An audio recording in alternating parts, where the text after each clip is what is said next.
Good morning students. Science के कुछ concept हम सीखने की कोशिश करेंगे और ये फर्स्ट चैप्टर है आपका मोशन। और बहुत सारे बच्चे ग्रुप में ऐड हैं लेकिन वो एक्टिवली पार्टिसिपेट नहीं करते हैं, होमवर्क है या इस तरह की बाकी चीज़ें हैं। तो आप एक्टिवली इन्वॉल्व हों ग्रुप में ताकि जो मकसद है इस ऑनलाइन क्लासेस का वो पूरा हो सके।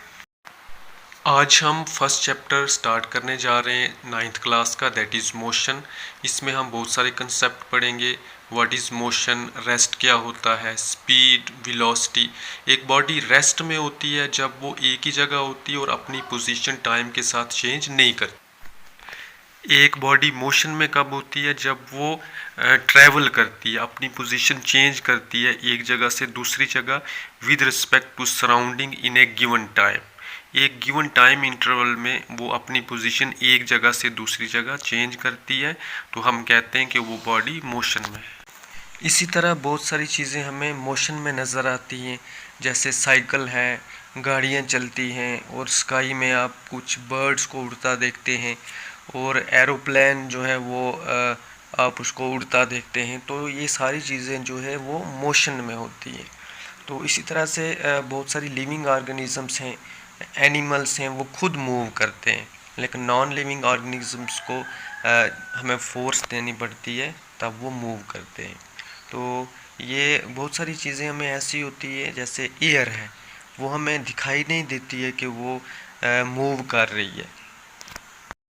एयर मूवमेंट करती है तो हमें बहुत सारी चीज़ें उसकी फीलिंग होती है, तब कि जब पत्ते हिलते हैं या कि चीज़ें हमें उड़ती हुई नज़र आती हैं तो हमें पता चलता है कि एयर भी जो है वो मूव कर रही है।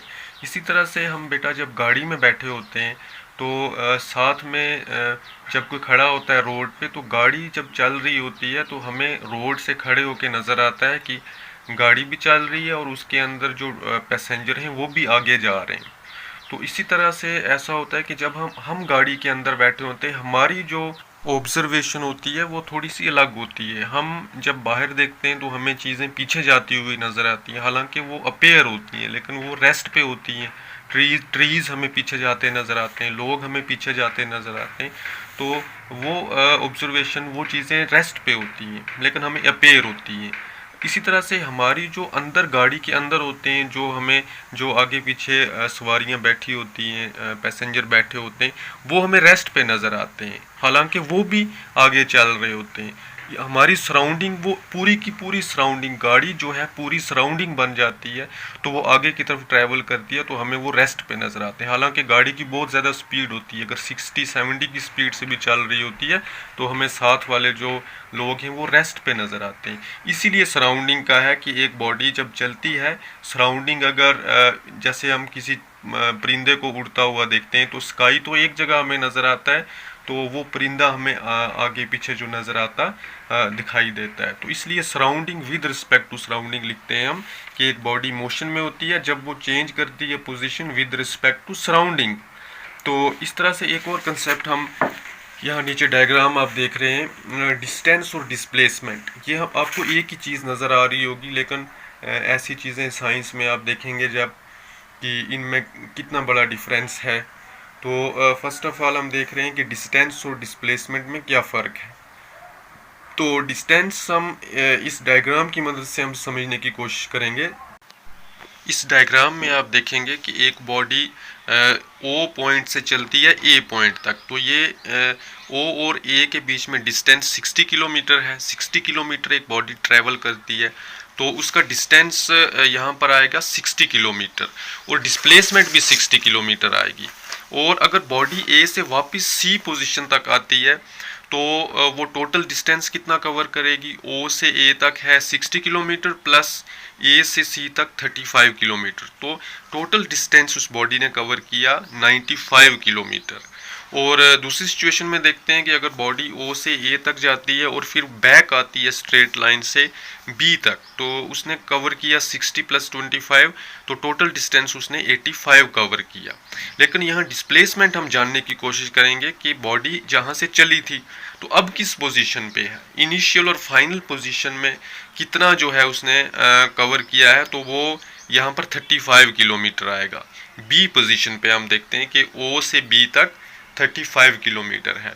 तो इसलिए डिस्प्लेसमेंट में हम इनिशियल और फाइनल पोजीशन लेते हैं कि बॉडी अब किस पोजीशन पर है, लेकिन डिस्टेंस में हम देखते हैं कि उसने टोटल डिस्टेंस, चाहे वो बैक आई है चाहे वो कर्व की शक्ल में आई है, उसने कितना टोटल डिस्टेंस जो है कवर किया। यहाँ इस डायग्राम से आपको क्लियर हुआ होगा कि डिस्टेंस जो है बॉडी ने फर्स्ट केस में ओ से ए और ए से सी जब बॉडी आई थी तो 95 किलोमीटर उसने डिस्टेंस कवर किया था। तो इसमें पोजीशन बहुत इम्पॉर्टेंट है डिस्प्लेसमेंट के केस में। तो आगे आप डायग्राम में देखेंगे कि एक बॉडी जो है, अगर एक और केस हम ले लेते हैं कि अगर बॉडी ओ से ए तक जाती है और वापस ए से ओ तक आती है, तो अब वो कितना डिस्टेंस कवर करेगी और डिस्प्लेसमेंट उसका कितना होगा। तो यहाँ हम देखते हैं कि वो डिस्टेंस कर रही है कवर 120 किलोमीटर, क्योंकि ओ से ए तक 60 है और ए से बैक ओ तक 60 है, तो ये टोटल बन गया 120 किलोमीटर। तो उसका डिस्प्लेसमेंट अब कितना होगा, ये डिस्प्लेसमेंट इसका अब 0 हो जाएगा। वो इसलिए कि वो उसी पोजीशन पर पहुंची है दोबारा जहां से वो चली थी।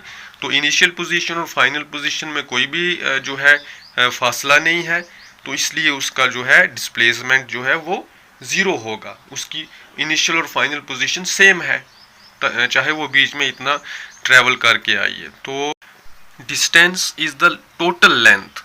डिस्टेंस जो है वो एक्चुअल पाथ बॉडी जो कवर करती है उसको हम डिस्टेंस कहते हैं, जैसे अभी देखा आपने। वो डिस्प्लेसमेंट क्या होता है, is the minimum distance between the initial and the final position. Initial और फाइनल पोजीशन, बॉडी फाइनली किस जगह पर है और कहाँ से चली थी, वो जो फासला आता है उसको हम डिस्प्लेसमेंट कहते हैं।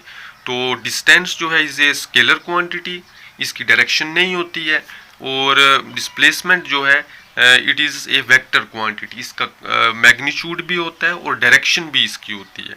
और इसी तरह से डिस्टेंस जो है ये या तो इट इज़ आइदर इक्वल और ग्रेटर देन डिस्प्लेसमेंट, ये डिस्प्लेसमेंट से ज़्यादा हो सकता है या उसके बराबर हो सकता है, लेकिन डिस्प्लेसमेंट जो होती है वो इट इज़ आइदर इक्वल और लेस देन डिस्टेंस, ये डिस्टेंस के बराबर भी हो सकती है और उससे कम भी होती है। जैसे आपने पीछे देखा कि एक बॉडी 60 किलोमीटर कवर कर रही है, फिर वो बैक आती है तो वो नेगेटिव में चला जाता है, उसका माइनस हो जाता है। तो इसलिए जो है ये इसकी डायरेक्शन बहुत इंपॉर्टेंट। तो नेक्स्ट हम देखते हैं यूनिफॉर्म मोशन क्या होता है और नॉन यूनिफॉर्म मोशन क्या होता है। यूनिफॉर्म मोशन में एक बॉडी जो है इक्वल डिस्टेंसेस कवर करती रहती है in equal intervals of time. तो जैसे आप नीचे टेबल में देखते हैं बॉडी ए, ये 9:30 बजे हम देखते हैं 9:30 पे इसने 10 मीटर कवर किया होता है, तो अगले 15 मिनट में वो 20 किलोमीटर कवर कर लेती है टोटल। तो अगले 15 मिनट में ऐसे 10-10 मीटर वो कवर करती रहती है, तो 15-15 मिनट में वो एक जैसा डिस्टेंस जो है कवर करती है। तो ऐसे मोशन को हम यूनिफॉर्म मोशन कहते हैं कि body covers equal distances in equal intervals of time. तो दूसरे केस में हम देखते हैं कि when a body covers unequal distances in equal intervals of time, तो उसको हम कहते हैं नॉन यूनिफॉर्म मोशन। ज़्यादातर हम देखते हैं कि हमारे अराउंड नॉन यूनिफॉर्म मोशन होता है, क्योंकि बॉडी जो है वो पहले चलती है, फिर कहीं स्टॉप होती है, फिर स्पीड उसकी तेज़ होती है। तो इस तरह से ज़्यादातर जो है मोशन जो है ये नॉन यूनिफॉर्म टाइप का मोशन होता है। तो इसमें आप देख सकते हैं कि बॉडी जो है ये सेम इंटरवल में 15-15 मिनट के इंटरवल में डिफरेंट मीटर्स में जो डिस्टेंस कवर कर रही है वो डिफरेंट है। यहाँ पर फर्स्ट 15 मिनट में आप देखें 12 से 19 तक वो कवर करती है, फिर 19 से 23 तक 4 मीटर वो कवर करती है। आगे अगले 15 मिनट में वो 23 से 35 तक और 12 मीटर जो है कवर करती है। तो ये नॉन यूनिफॉर्मली वो बॉडी जो है वो ट्रैवल कर रही है। तो इस टाइप के मोशन को हम नॉन यूनिफॉर्म मोशन कहते हैं। तो नेक्स्ट हम देखते हैं कि स्पीड क्या होता है, वेलोसिटी क्या होती है और इनमें डिफरेंस क्या होता है, और हम रेट ऑफ मोशन को कैसे कैलकुलेट करते हैं कि कुछ बॉडीज़ स्लो चलती हैं, कुछ बॉडीज़ फास्ट मूव करती हैं। तो फॉर एग्जांपल एक कार जो है वो एक आवर में 1 घंटे में 60 किलोमीटर कवर करती है, और दूसरी गाड़ी कोई है वो 1 घंटे में 80 किलोमीटर कवर करती है। तो जो 80 किलोमीटर बॉडी कवर करेगी तो नेचुरली बात है वो ज़्यादा उसकी स्पीड होगी, वो ज़्यादा तेज़ी के साथ मूव कर रही होगी। तो इस तरह से हम मेयर करते हैं रेट ऑफ मोशन कि कौन सी बॉडी जो है फास्ट चल रही है। तो स्पीड हम मेयर करते हैं कि it is the speed of a body is the distance travelled by a body per unit time. तो डिस्टेंस को डिवाइड करते हैं कि उसने कितना टाइम लिया, तो हमारे पास हमें स्पीड मिल जाती है कि बॉडी किस स्पीड से चल रही थी। तो इसी तरह से इसका एसआई यूनिट जो है वो मीटर पर सेकंड है। अगर इसको किलोमीटर पर आवर में होगा तो उसको हम कन्वर्ट कर सकते हैं। तो इसी तरह से वेलोसिटी है। Velocity is the distance travelled by a body in a particular direction. एक बॉडी नॉर्थ की तरफ चल रही है या साउथ की तरफ चल रही है, किसी पर्टिकुलर डायरेक्शन में जब बॉडी चल रही होती है तो उस स्पीड को हम कहते हैं वेलोसिटी।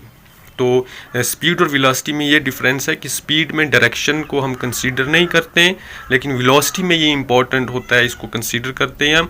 वो एक आप एग्जांपल में देखें आप कि एक बॉडी ए से बी मूव कर रही होती है और दूसरी बॉडी भी ए से बी की डायरेक्शन में मूव करती है। तो फॉर एग्जांपल रास्ते में एक बॉडी जो है उसको बैक आना पड़ता है किसी वजह से। फॉर एग्जांपल से वो 30 किलोमीटर पे थी तो वो बैक आ रही थी, 10 किलोमीटर वो पीछे आ रही है। तो इस वजह से ये जो बैक जो आई है वो ये स्पीड उसकी माइनस हो जाएगी।